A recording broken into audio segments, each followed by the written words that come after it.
சந்தோஷமாக வைத்திருப்பாய்.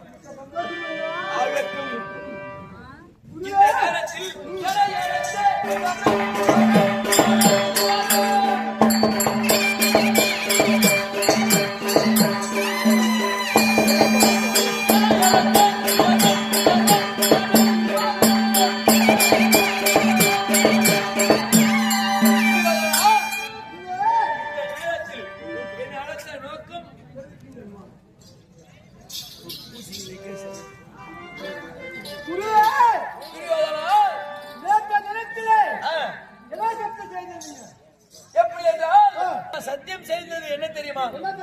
அந்த பஞ்ச பாண்டவர்களே மூத்தவன் தருமன் அந்த தருமனை ரத கோடி கம்பத்தில் கட்டி இழுத்து வருவேன் என்று சொல்லியிருக்கின்றேன். அதற்கு இப்போ என்ன? சென்று அந்த தருமன் ஊமபயனை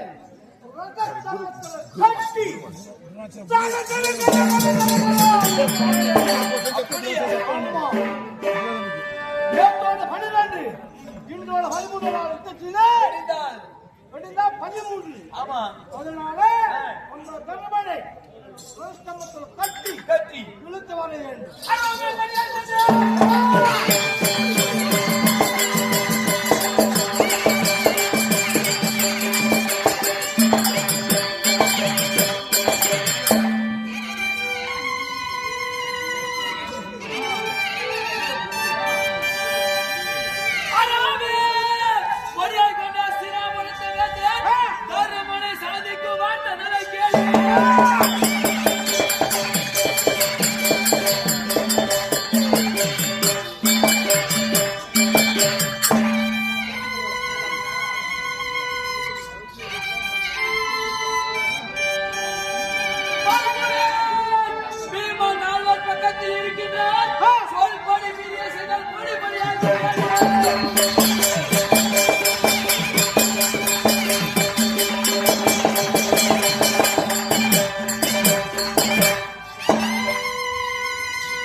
அந்த தரவனை ரதபடி கம்பத்திலே கட்டி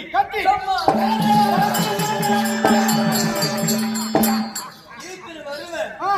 ஆனால் அவனுடைய தம்பிமார்கள் பீமன், அர்ஜுனன், நகுல, சகாதேவர்கள் இருக்கின்ற அவனுடைய பக்கத்தில் நான் சென்று அழைச்சிட்டு வர முடியுமா? முடியாது. ஆகையால் முன்னிடத்தில் இருக்கக்கூடிய கலிங்க சஞ்சாதிபதிகள் அன்னவரை அந்த பீமன், அர்ஜுனன், சகாதேவரை 4 திக்காக பிரிக்க வேண்டும். 4 திசையாக பிரிக்க வேண்டும். எப்படி? வடக்க, தெற்க, மேற்க, கிழக்கு, இந்த 4 திசையாக சஞ்சாதிபதிகள் ஓடுவது போல் ஓடணும். ஓடினே என்றால் பீமன் ஒரு பக்கம், அர்ஜுனன் ஒரு பக்கம், நகுல, சகாதேவன் ஒரு பக்கம். அந்த நேரத்திலேயே தருமன் ஒருவனே இருப்பான்.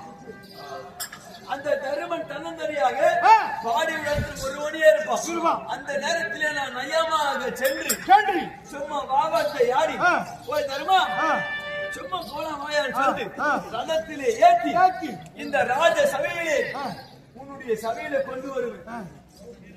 புரியுதா? அப்படியாகட்டும். ஆகையால்